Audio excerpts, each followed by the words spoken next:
ولسه متواصلين أعزائي المشاهدين من داخل قاعة المؤتمرات بالتعليم المدني بالجزيرة، وفعالية جديدة من فعاليات المؤتمر الطبي الدولي للقلب والسكر والتغذية العلاجية، حاملا بشعارا بعنوانا جبر القلوب، التابع لأكاديمية الفارس الدولية لاستشارات وتنمية الموارد البشرية.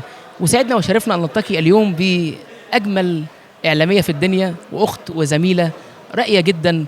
وأنا عن نفسي الصعيد المحلي أنا بحبها جدا، ولأن هي دخولها بس في أي مؤتمر أو أي حاجة بتلفت انتباه الجميع.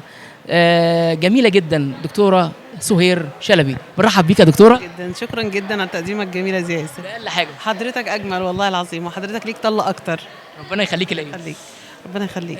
كلمينا بقى النهارده عن المؤتمر وايه اللي لفت انتباهك، خصوصا النهارده كان يعني اسمه جبر القلوب عنوان المؤتمر.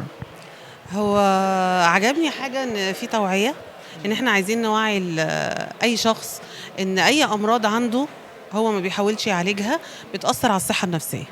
والصحه النفسيه هي مرض بيتهيألي اكبر واخطر من الامراض العضويه.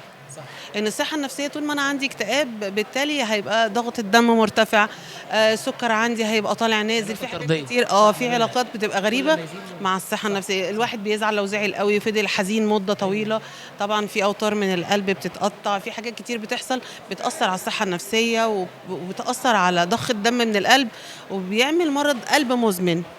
فشايفه ان كان في دكاتره نفسيه بتتكلم وبيتكلموا ازاي ان احنا اللي عنده اكتئاب يحاول ان هو يظبط حياته، يفهم جسمه، يفهم نفسيته، يحاول ان هو يسال ويتطور. صح. انا شايف يمكن في اسئله ومحاور كتير قوي في المؤتمر والفعاليه، وشايف في يعني النهارده حضور شامخ. النهارده طبعا رئيس معهد القلب سابقا الدكتور اللي حضر جابر شعبان تقريبا، كان مشرف الدنيا. وفي ناس كتير قوي من الدكتور احمد علام، اخصائي واستشاري الحاله النفسيه، اللي هو طارق طبعا. يمكن يعني اطرح الكلام ده كله، يمكن عمل يعني قال حاجات، اتكلم برضو على الاكتئاب النفسي، طبعا زي ما بيقولوا كده يعني العلاج طبعا الحاله النفسيه. يعني ممكن اخد علاج، احنا كل واحد فينا نص العلاج يكون طبيب نفسه. نص العلاج صح. المفروض ان هو لو دخل في موضوع اكتئاب ما يستسلمش، ما يفضلش ان هو مستسلم للاكتئاب والحزن، لا يحاول يخرج، يحاول يبقى مع بعض الناس المريحه بالنسبه له، يحاول طبعا ان احنا التقرب الى الله طبعا اهم حاجه في الموضوع كله، ان هي بتخلينا طبعا اهدى ونفسيتنا جميله. انما ان احنا خلاص الواحد عنده اكتئاب او حس بتعب بيتدهور حالته، ممكن نخش في جلطات، وممكن نخش في نزيف في المخ من ضغط الدم العالي، ممكن نخش في جلطه في القلب يحصل توقف لعضله القلب، فبيحصل حاجات كتير قوي نتيجه الاكتئاب. التغذيه العلاجيه بقى بالنسبه للكلام ده، التغذيه العلاجيه بالنسبه للكلام دوت ان الواحد لو عنده اكتئاب ما يفرطش في الحاجات اللي هي الفاست فود، ان هو ما يفضلش ياكل حاجات دليفري او دهون والكلام ده. لان الحاجات دي بتكبر الموضوع. يعني ان احنا نبتدي نبص للخضروات، تجلطات في شرايين القلب والكلام ده. ايوه كده الواحد لما بيبقى مكتئب، في بعض الناس المكتئبه بيحصل عندها الشهيه بتبقى مفتوحه جدا، اكنه عنده صرع للاكل، فبيفضل ياكل ياكل ياكل وهو مش دريان، بس هو عشان متعصب او زعلان فبيبتدي الخلايا الدهنيه عنده عايزه تتشبع ما بتتشبعش، اما ما عندوش المخ ما بيديلوش اوردر ان هو اقف بقى، فبيبتدي ياكل، بس بياكل اكل غلط. إن لو في حد في البيت او في حد ملتزم بده، او الشخص اللي عارف الكلام ده كله، المفروض ان هو يبتدي ياكل خضروات بتهدي النفسيه، بتهدي الاعصاب، يشرب مشروبات خفيفه زي اليانسون، زي اليانسون، تعرف ان عصير الدوم جميل. لا في حاجه اسمها الكزبره بتاعتنا. الكزبره بتتغلي بتهدي القولون، يعني الناس اللي عندها قولون وعندها انتفاخات ومش عارف ايه، ممكن كزبره بس ان هي تغلي كوبايه كزبره وتشربها، بتهدي القولون، بتهدي التعصب بتاع القولون. ففي حاجات بدايل كتير قوي طبيعيه، في حاجات طبيعيه وبدايل لكل ده. اللي هيشرب كوبايه لبن قبل ما ينام تهدي اعصابه، يشرب نعناع للضغط، الدوم للضغط. لا غير الدوم بقى، احنا بنتكلم مش للضغط، انا بتكلم للحاجات المهدئات. الضغط فيه الدوم، فيه كركديه، على حسب الضغط عالي او واطي. فالبدايل او الطب البديل بالنسبه للاكتئاب هو احسن حل. ان احنا نشرب حاجات مهدئات، نبطل تفكير، ندي اوردر، بيبقى المخ في الوقت ده اكتف قوي عمال يعد.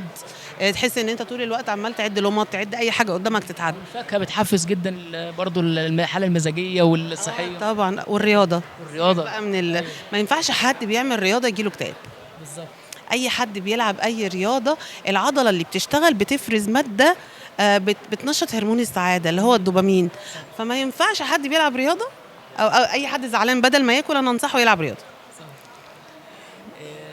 انا سعيد جدا باللقاء بتاعك، بس انا قبل ما اختم طبعا كلمينا عن المجال بتاعك. انا سامع ان انت طبعا مكسره الدنيا في راديو الفراتي، وبتجيبي يعني شخصيات متنوعه. كلمينا عن البرنامج واسمه، وكلمينا على الشخصيات اللي بتجيبيها دي المتنوعه اللي بتعمل. انت بصراحه بتعملي حاله جميله جدا، يعني كل ضيف بيجي فعلا في مجاله بيبقى سعيد جدا لما يكون معاكي، وبقى في روح كده بشوفها في الحلقه. هو بس عشان في حب للموضوع، والضيف ما بيبقاش ضيف وبس، لا بيبقى ضيف وبنبقى اصدقاء في حوالي 5 دقايق يعني. اللي بيطلع من اللي بشوفه. فبابا بعرف عنه كل حاجه وبتكلم معاه عادي عشان ما يبقاش في خوف قدام الكاميرا. بعمل دلوقتي بودكاست الفراتي، يعني بودكاست جميل، تصوير احلى. الضيوف كمان لازم تكون ضيوف، لازم اقدم محتوى متنوع عن المحتوى الراديو. او الراديو فيه ضيوف كتير وبنقدم مواهب وبنقدم مشاكل حاجات كتير، انما البودكاست حابه ان هو يبقى تنوع في الشخصيات، تنوع في البرنامج اللي بنعمله. وهتكلم عن التجميل والطب البديل، ازاي انا اكون احلى من غير ما اعمل بوتكس. مجالك بقى. ايوه كده يعني مجالك صح. ازاي اكون احلى واجمل بالنسبه للي شايفني. ومش شرط ان انا هعمل بوتكس وفيلر، انا ممكن اثقف نفسي هكون اجمل في عين اللي بيكلمني. مش كله ان انا بتكلم وخلاص، او كله ان انا بعمل بوتكس وبعمل فيلر. وازاي الصراعات الكتير قوي بين الستات ان هي تبقى جميله. لا يا جماعه، في حاجه دلوقتي، الراجل لو الست جميله وقاعده جنبه بس مخها فاضي هو ما بيشوفهاش جميله خالص. انما الست لازم تكون متوازنه بين الجمال وبين الثقافه. انا سعيد بيكي جدا، وابتسامتك الجميله دي بتسعد الناس كلها، مش لوحدي انا بس. وانا فعلا انا مبسوط معاكي دايما بلغاتنا المتنوعه اللي معانا. يعني شوف النهارده قاعدين قاعده كده جميل. كل ايوه بالظبط كده. كل مره كنا بنقعد نعمل لقاءات على الريد كاربت. كلمه بقى او رساله للدكتوره طبعا نرمين بطل اللي هي رئيسه المؤتمر، والدكتور محمد ابو زيد المدير التنفيذي، والدكتور محمود عبد العزيز، والدكتور محمد عبد العزيز طبعا، محمود عبد العزيز طبعا المنسق العام. دايما موفقين، عاملين حاجه جميله قوي، عاملين توعيه، عاملين روح حلوه مع بعض. استاذ محمود عبد العزيز برضو بحبه جدا وبحترمه. شخصيه لذيذه وجميله، شخصيه جميله وشخصيه محترمه مهذبه فعلا. طبعا. فكلهم عاملين روح حلوه ومجتمعين مع بعض في اداء طب، جمعيه، كل حاجه. عاملين ماتشنج برضه مع بعض زينا كده، احنا لابسين ابيض كده.